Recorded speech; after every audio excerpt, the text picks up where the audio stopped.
Hello, and welcome to another video version of Tuesday Tapestry. It's nice to have you with us once again. Today I have with me three wonderful guests, and we're very blessed, of course, on these tapestries with our guests. Today we have Father Michael Shimbato, who's the pastor of St. Anne Parish, and we have Mr. Mark Wondergem, who is the head of our Good Samaritan program at the Cathedral of the Madeleine, and we have Marcy Valdez, who works with CCS in, is it Ogden? Yes. In Ogden, that's what I thought.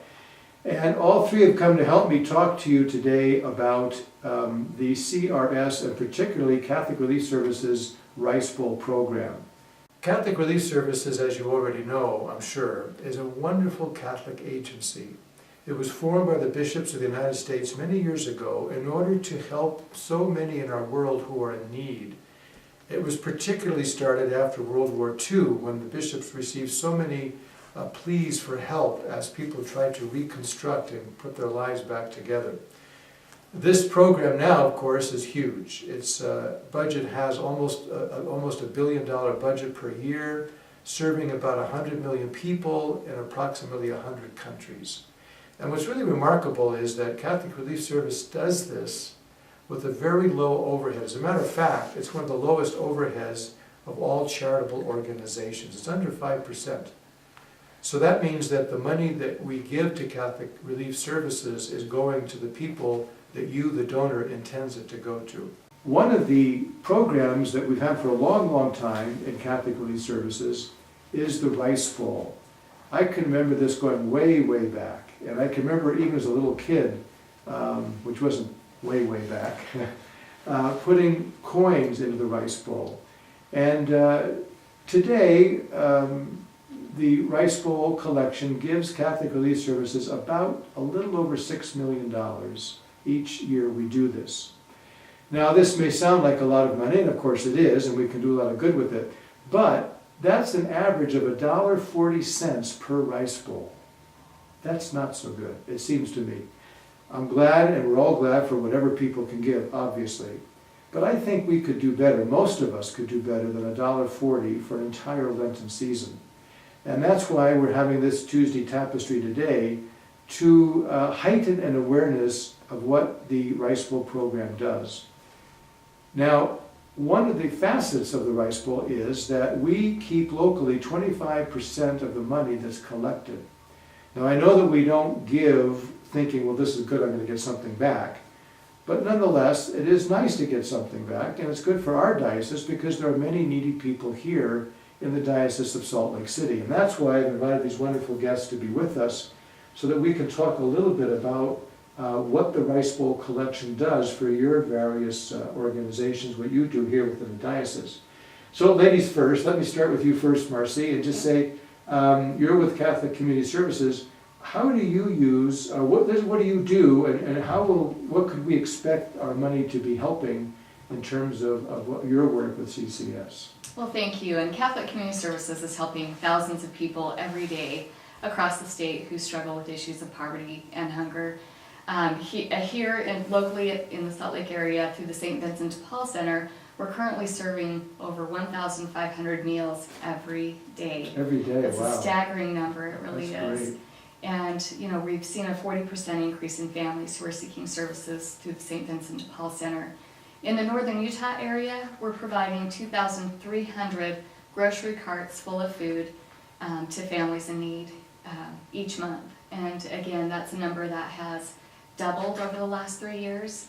And so our services are only as strong as the support that we receive from our community. So the Rice Bowl donations are very important to us, and as well as the everyday support that we receive from local parishioners and others in our community. That's great, that's wonderful. And I knew you were doing great work, but I didn't know the numbers exactly. That's staggering, that's good. It really is. It's sad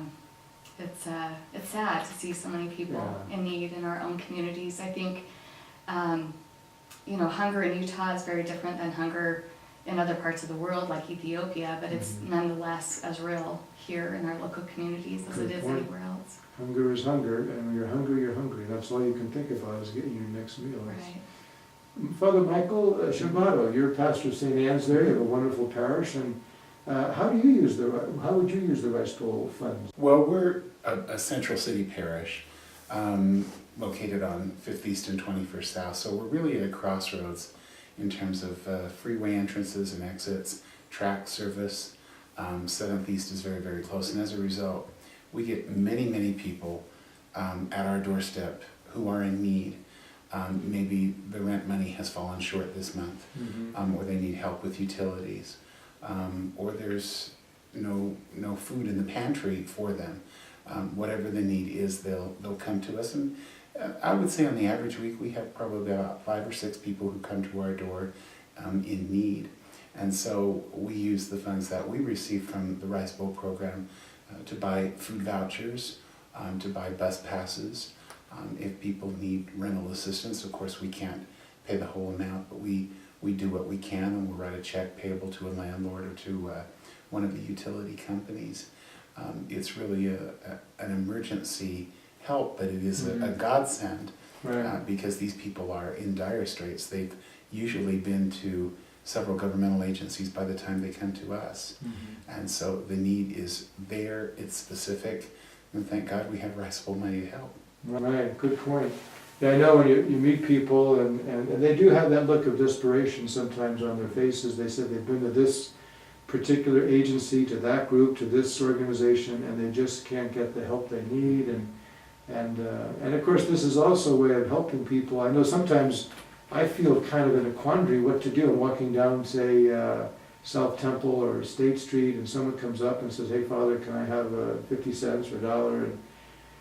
And you wonder, sometimes I just can't do it. I don't have it, or I'm in a hurry, whatever, and I feel bad. I feel, what can I do? And it's nice to know that there are these kind of safety nets for people, and that we can do something. And Mark, I know, of course, I see you at the cathedral all the time, going in and out, and you're the head of our Good Samaritan program, GSP as we call it. Yes. Tell us a bit about your program and how you benefit from Rice Bowl. Oh, well, we do, last month was one of the slowest months we've had in quite some time. We only served a little over 5,500 people for the month. Wow, Last and month. that was a slow month. That was a slow month. Everybody that comes to the door, without question, we give them a sack lunch. We have no boundaries on background. They can be anonymous, they can come to the door, they get a sack lunch, a cup of hot chocolate in the winter, which is nice. Right. We also try to help them out with anything from socks to hygiene, toothbrushes, toothpaste, when we have it available. And a lot of times that's something that we need to purchase from the outside. Right. It doesn't come in as donations, which most of our items are from donations and from the Rice Bowl. Right, right. Well, that's great. 5,500 a month, that's a lot of people coming by. In terms of the money then that's given to you, it sounds to me like this money goes directly to the people. I'm not hearing a whole lot of overhead. Like, do you have volunteers, Mark, or do you pay the staff to stand? I'm just staffed with volunteers. All volunteers. So All people are volunteers. giving of their time to be there. That's right. And you're open from like 8 in the morning or 9? We start serving sack lunches at 9 a.m. 9. and we go until 8 p.m. at night. Okay, and you're located where again? 347 East South Temple. Okay, right, so you're at the southeast corner of the block there, the cathedral is on Right. there, that big stone house, yeah. I've noticed people, as I come and go, I've noticed homeless people, thanks God they can come and get this, but I've also noticed people who were dressed pretty well, but it looked to me like they were down on their luck or just kind of run out of money for the month, or maybe paycheck hadn't come in yet. They do. A lot of people, when they get, down towards the end of the month, Yeah, they need a little help, and it's, Sure. to go out and buy a lunch is too expensive, or go to the store, so yeah, they come by and see us, or if they need some hygiene Right. items that they they could get, yeah. can't start rolling in, expenses. Right, right. And Marcy, how about you? Is that pretty much what you've experienced in your work there at Ogden? Our demographics at the food pantry are a little bit different than what you might see at some of the, like at the soup kitchen dining hall. It's about 60% families, and the other 40% are the elderly and disabled, Oh, which is really heartbreaking. It's Yeah. those folks who are really living on a very small Social Security income and are facing tough choices every day of, buying food or paying for their medicine or paying a gas bill. So whatever we're able to help them with food does help them free up their money for other basic Mhm. needs expenses. Good point, that's right, and it's, and of course, I suppose too, and Father Shimbato, as you're saying, people come to you for rent, for example, or whatever it may be, to buy a warm coat in the winter, or utility bill, they're gonna turn off electricity or the telephone, and like you say, down there on 21st South, you're close to 7th East, you're close to the freeway. And I know that could be frustrating, here you are in a parish, and what do? You know, you try to make your budget, go, so this kind of gives you a way to really help people. Do you have to turn a lot of people away, or? We try not to turn people away, Bishop. What we've done is our parish council has given me a set of recommendations and say, if it's rental assistance, maybe a maximum of $50. I see. If it's someone who's in need of groceries or food, we have coupons from the various stores Mhm. that don't allow them to buy tobacco or alcohol products. Right, But you can use this, to go and buy groceries. right. Similarly with regard to gas stations, Mhm. we have a couple in the neighborhood that have agreed that we can use, certain coupons with them. And so it's our way of trying to make sure that they receive the assistance that is needed, Mhm. and in an amount that we as a parish feel comfortable giving. Obviously we can't pay a rental bill of $400 a month, No, it wouldn't work. but we do what we can do. What you can do. And, we feel in that regard very blessed to be able to do that, and Right, Rice Bowl very helps good. us do that. Well, that's a wonderful grace, and to me, I know a lot of times people say, well, I guess they just don't realize that here in the United States of America, we have this kind of poverty. We have people working sometimes 1 and 2 jobs, and they can't afford to make ends meet, between with the kids and the bills and such as this. And so it's really a shame, but it's a fact. And so I think we have to be realistic and say we need to do something for these people, and you're certainly doing that. So I want to thank each of you. Really, you embody for us and give us a face of the people that are reaching out to the needy here in our diocese, those who are chronically needy and those who are just perhaps down on their luck for a moment, and you make a difference. And so I want to thank you so much for what you do. So I can't help but think, Bishop, that what Jesus says in Matthew's Gospel, when did you see me hungry and feed me, or clothe me, or naked and clothe me, or without a home and give me shelter? And it's through programs like the Rice Bowl that we're able to do that every member in the parish is able to do that. This is who we're called to be as church. And I think it's wonderful that we have these funds available, and we are able to fulfill the command that Christ gives us. good point. That's a good point, Father. And that's really what this year of faith is all about when you think about it, to learn about the faith, to celebrate the faith, but to live the faith, and principally through charity. And Matthew 25 says it all, because it grounds our charity in Christ, and it's it reminds us that we are really we're called at Mass to become the body of Christ and to go forth and live that. So we bring Christ to people through our charity. And so many of us really, I wouldn't know where to go in odd day. Where would I go? Who would I find? But I can put money in my rice bowl and then send it in. And I would encourage even pastors who may be tuning in to have a special collection. And one pastor told me that any Sunday that didn't have a special collection already, he would take, in Lent, he would have a rice bowl collection. And that really, the rice bowl is something that obviously it's a symbol, that's where you can put our money, but it's the rice bowl collection, so you can also put it in a basket bowl at church, and that would do too. So just to make sure the money gets there.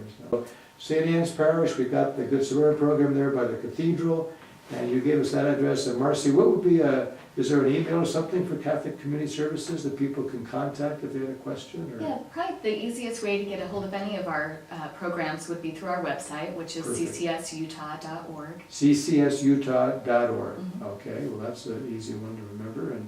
And Catholic Community Services, ccsutah.org. Well, thanks again to you, and thank you, those who've tuned into this, or however you do this on your computer. we're very grateful to you for taking the time to listen today, and I hope that you can really make the Lenten Rice Bowl a priority. As we said on our other video, the 3 prongs of Lent in terms of living Lent would be to pray, to give alms, and to fast. And certainly, particularly to, if I fast, the money I save and not eating myself, I could put into my Lenten Rice Bowl so that others can use that money for, as you just heard, for really real good.